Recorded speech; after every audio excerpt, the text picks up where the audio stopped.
सिखा रहे हैं तो उनके बच्चे अपने आप उस लाइन पर चल पड़ेंगे। लेकिन जब स्वयं खाओगे पियोगे तो बच्चा खाएगा ही।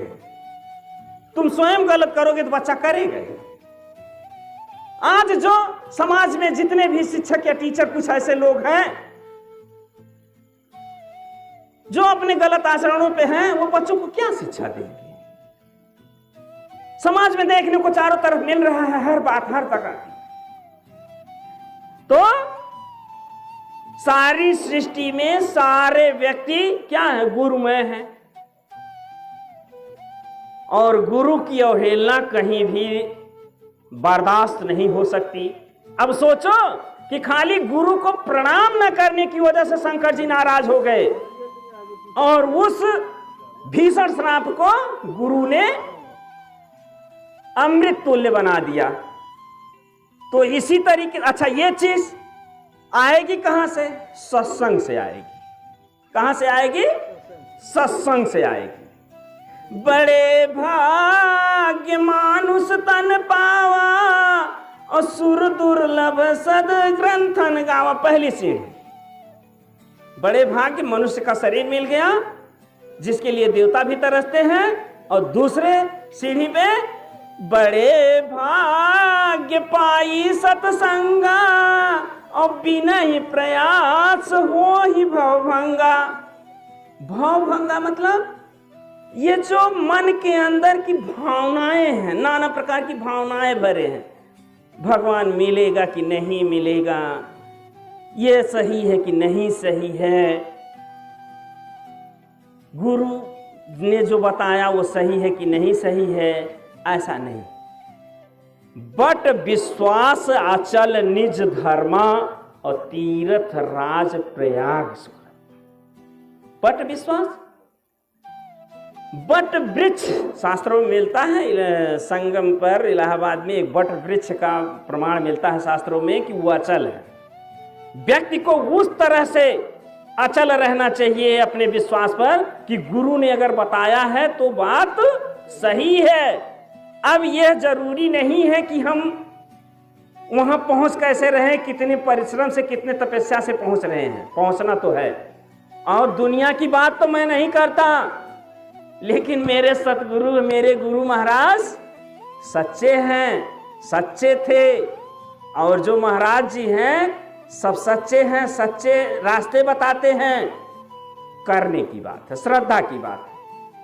और बड़े खुले शब्दों में गोस्वामी दास जी ने लिख दिया कि जे श्रद्धा संबल रहित। संबल मतलब क्या होता है? खजाना मतलब थोड़ा सा, जैसे कोई चीज व्यक्ति जाता है कहीं सफर वफर में तो रास्ते के लिए खाना पीना भोजन रख लेता है, तो वही संबल है। संबल मतलब कुछ सहारा, खाने पीने का, रहने का, कुछ भी, मतलब अतर्धन जे के कह जाला। जे श्रद्धा संबल रहित। और क्या कहा? नहीं संतन कर साथ। संतों का जिसने साथ नहीं किया। तिन कर मानस अगमयति तिन इन प्रिय रघुनाथ। यहां श्लेषात्मक शब्द डाला गोस्वामी दास जी ने। तिन इन प्रिय रघुनाथ, क्या? या तो वो राम को प्यारे नहीं है या राम उनको प्यारे नहीं है। दोनों तरफ। आज दुनिया में क्या लोग करते हैं? राम को तो बड़े प्यार से मानते हैं, अच्छी बात है, मानते हैं। गोस्वामी दास जी और हमारे गुरु महाराज जी भी कहते थे नकल से ही असल मिलती है। स्वामी जी महाराज तो कहा करते थे कि अरे बच्चा तुमने नकल भी करना छोड़ दिया। तो सच्चाई है, न मंदिर जाते हो, न मस्जिद जाते हो, न गिरजाघर जाते हो, न गुरुद्वारे जाते हो, 24 घंटे इसी माया के पचड़े में लगे रहते हो। तो क्या हुआ? तीनों ने प्रिय रघुनाथ। जो भगवान को नहीं प्रिय है और भगवान जिसको नहीं प्रिय है, इस माया के पचड़े से श्रद्धा होनी चाहिए। जब तक श्रद्धा नहीं होगा तब तक कोई चीज होने वाला नहीं। फिर वो आती है बात वहीं घूम करके। यह बात हमने अभी पीछे कहा कि सत्संग में ही मिलेगी। सत्संग जहां अच्छे अच्छे गुणों के लोग होंगे, अच्छे अच्छे विचारों के लोग होंगे, उनमें से भी कुछ छट करके आएगा। जैसे आप गेहूं दाया काटा, पछोरा वसाया, सब कुछ किया, उसको बड़े अच्छे तरीके से साफ किया, लेकिन जब पीस करके चक्की पर से आया तब भी उसमें छन्नी लगाते हैं। क्या करते हैं? तब भी उसमें छन्नी लगाते हैं, चलनी से चालते हैं तो भूसी अलग कर देते हैं। जो मुख्य आटा होता है, पिसान होता है, उसका इस्तेमाल करते हैं। ठीक उसी तरीके से इन सारे अच्छे समाज का, अच्छे गुणों का इकट्ठा होने के बाद भी सत्संग में मिलती है वो सत की चीज। सत्संग की महिमा है? कुछ क्या है? के बारे में गुरु महाराज का एक दृष्टांत बताऊं। सत्संग की महिमा कैसे है। एक गरीब बालक था, उसके माता पिता मर गए थे, दादी थी बूढ़ी, वही बेचारी जो है उस बच्चे का लालन पालन करती थी। बच्चा जब 10-12 साल का हुआ तो दादी की परेशानी उसको उससे देखी नहीं जा रही थी, तो उसने क्या किया, कहा दादी ऐसा है कि मैं बाहर जाऊंगा कमाने। कहा बाहर जाएगा? दादी ने कहा बाहर जाएगा तू बेटा? कहा हाँ। कहा ठीक है।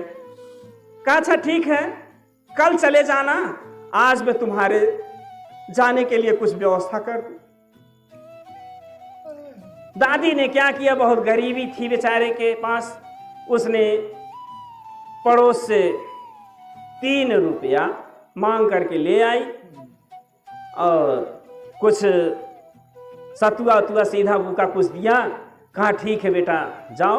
दूसरे दिन लड़का चला। जाते वक्त उसकी दादी ने कहा बेटा ऐसा है, जा तो रहे हो, लेकिन जो वो गांव के बाहर नदी के किनारे महात्मा जी रहते हैं, जरा उनका दर्शन करते जाना और उनसे आशीर्वाद ले लेना।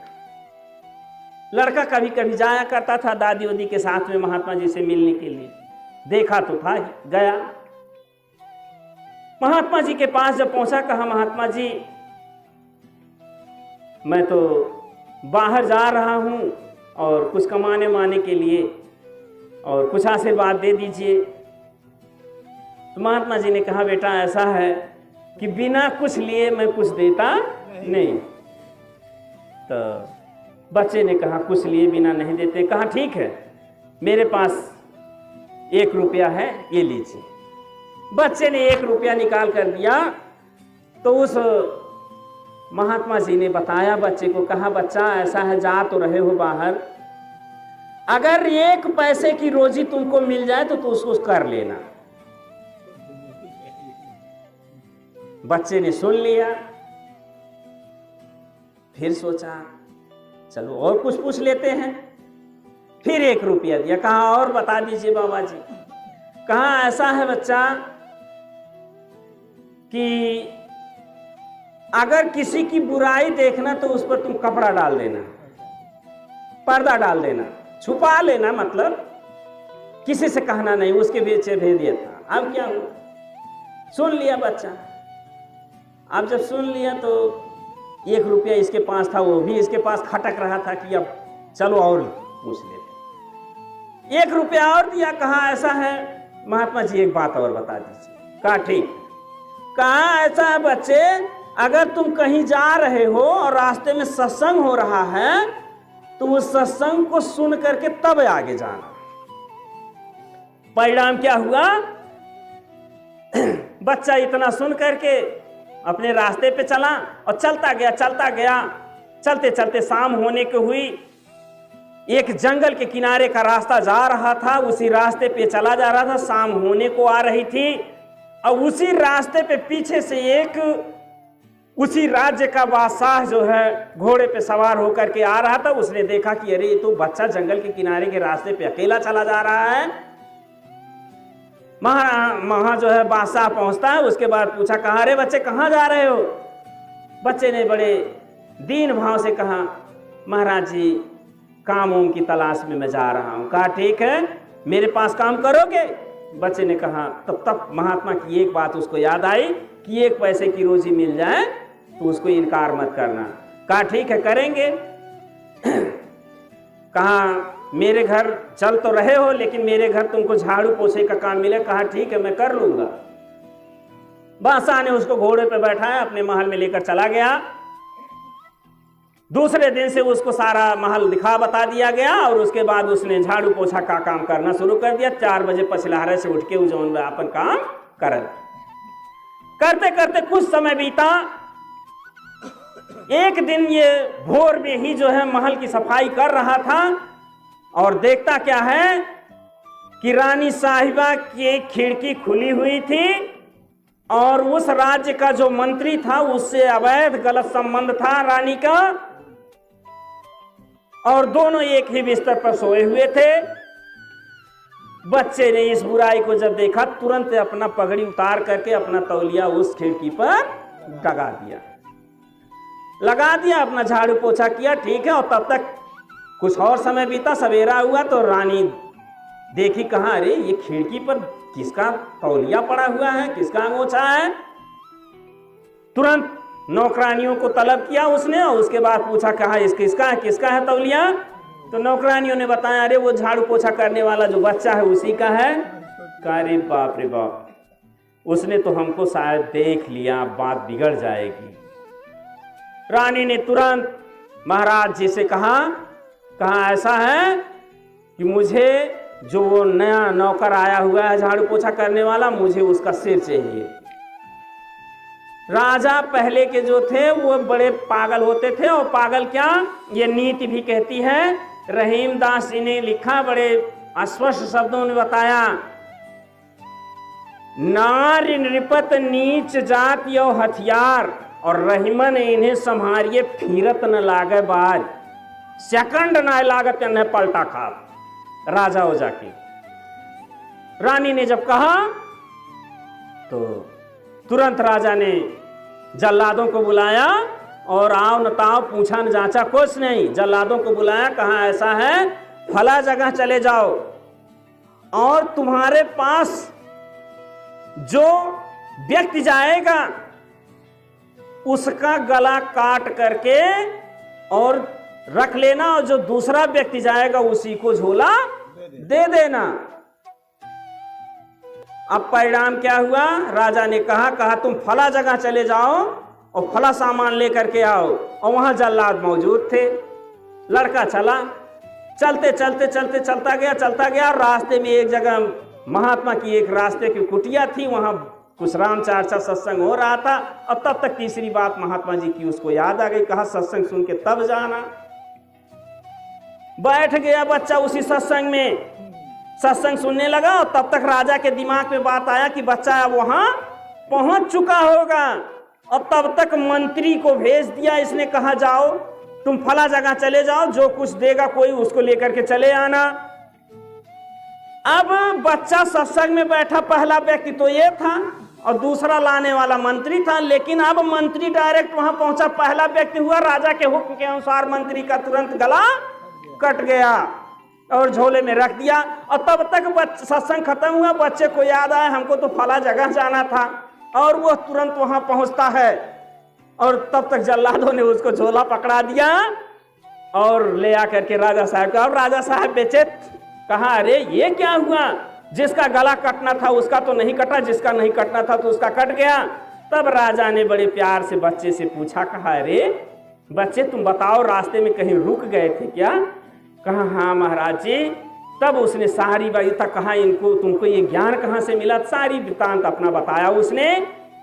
और इस तरह से सत्संग की महिमा महत्ता के कारण मंत्री के पद पर उस बालक को बैठा दिया। तो ये होती है सत्संग और संत महात्माओं की महिमा। अब इन्हीं शब्दों के साथ मैं अपनी वाणी को विराम दूंगा। हमारे बड़े भाई साहब श्री अशोक यादव जी भैया मौजूद हैं। इन्हीं शब्दों के साथ सादर जय गुरुदेव।